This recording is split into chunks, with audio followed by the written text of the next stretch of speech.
Have you ever felt like you're stuck in that painful in-between place with God? You want to draw near, you really do. But every time you think about praying or opening your Bible, this heavy voice shows up in your head. Not yet. You need to get your life together first. Your relationships are still messy. Your thoughts wander when you try to focus. You keep falling into the same old habits.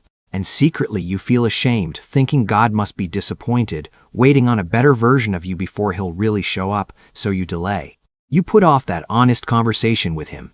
You scroll past peaceful faith posts feeling a quiet guilt because your life doesn't look Christian enough yet. But what if the waiting itself is what's keeping you stuck? What if God isn't sitting in heaven tapping his foot, waiting for you to finally clean up your act? What if he's been right here, right now, reaching out to the unfinished, tired, still struggling you? Everything in your spiritual life is about to feel lighter. The pressure you've been carrying is about to lift. Because today we're uncovering a truth that has brought deep freedom to so many exhausted hearts. God isn't waiting for you to get your life together. He's waiting for you to stop trying to. Let's go straight to the heart of how Jesus actually interacted with people. Think about the ones he chose to eat with, to laugh with, to invest in. Tax collectors who cheated their own neighbors, women whose reputations were destroyed, fishermen with rough edges and hot tempers, people whose lives were clearly not together. Jesus never once said, "Fix yourself up, become more consistent, overcome your weaknesses, and then come follow me." Instead, he simply said, "Follow me."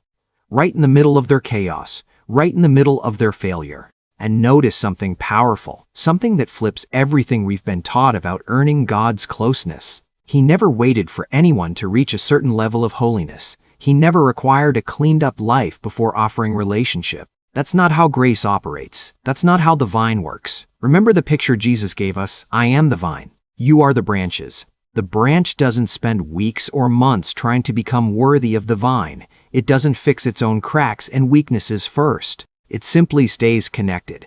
And the life, the sap, the strength of the vine flows in and does all the real work. You were never designed to clean yourself up so you could deserve God's presence.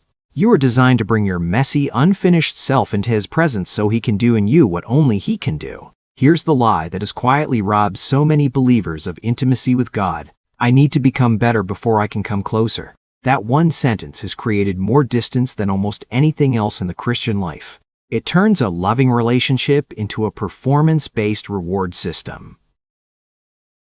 But Jesus completely flips the script. He stands with open arms and says, "Come to me, all you who are weary and burdened, and I will give you rest." Not all you who have conquered your anxiety. Not all you who no longer struggle with that sin. Not all you who finally have your morning routine perfect.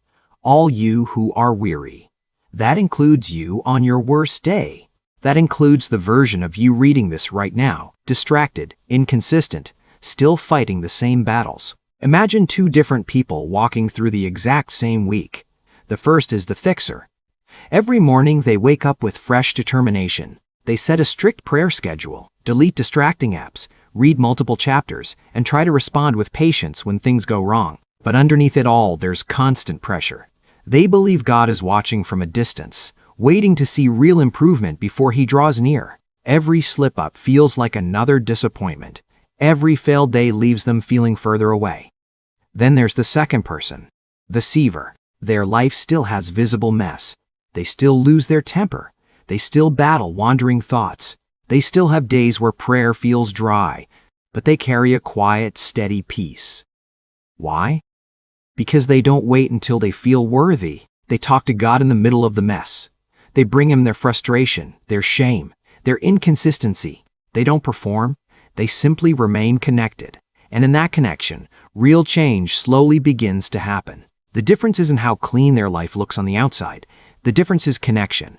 Here is the truth that can change your entire week, your entire month, your entire walk with God.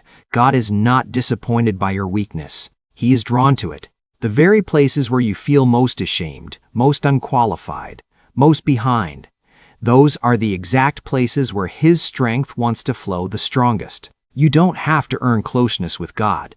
You only have to stop running away from it. So how do you actually live this when your days still feel chaotic and your heart still feels unfinished? Here are 3 practical switches you can begin flipping today. Dostis switch 1, the invitation switch asterisk. Stop waiting for the perfect moment or the better version of you to pray. The moment you feel distant, distracted, unworthy, or overwhelmed, that is the exact right moment. Be honest with him. Say something as simple as, "Lord, I'm a mess right now and my mind is all over the place, but I'm here. I'm coming as I am." That raw honesty is far more powerful than a perfectly executed quiet time done in your own strength.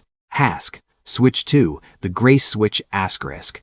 Every time that old thought creeps in, I need to do better before I come to God. Pause and gently answer it back with truth. He already knows everything about me, and he still wants me right now. This isn't giving yourself permission to stay stuck. This is the only soil where real lasting change can actually grow, staying close enough for the vine to transform the branch from the inside.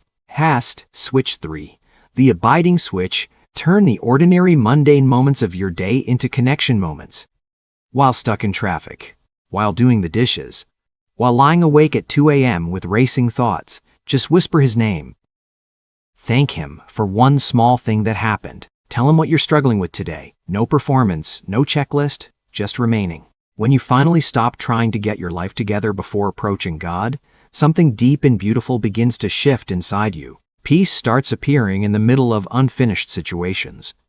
Joy quietly bubbles up even when nothing around you has changed yet. You become gentler with yourself and more patient with others, because you're receiving love instead of trying to produce it on your own. Patience, kindness, self-control, the fruit you've been striving for, begins to grow naturally when the connection is real and consistent. You were never meant to be the source of your own goodness.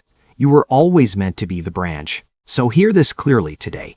God is not waiting for some future improved version of you. He is pursuing the right now version of you. The tired one, the inconsistent one, the one who still fails and still gets back up, the one who still carries shame about yesterday. That's the one he loves. That's the one he gave everything for.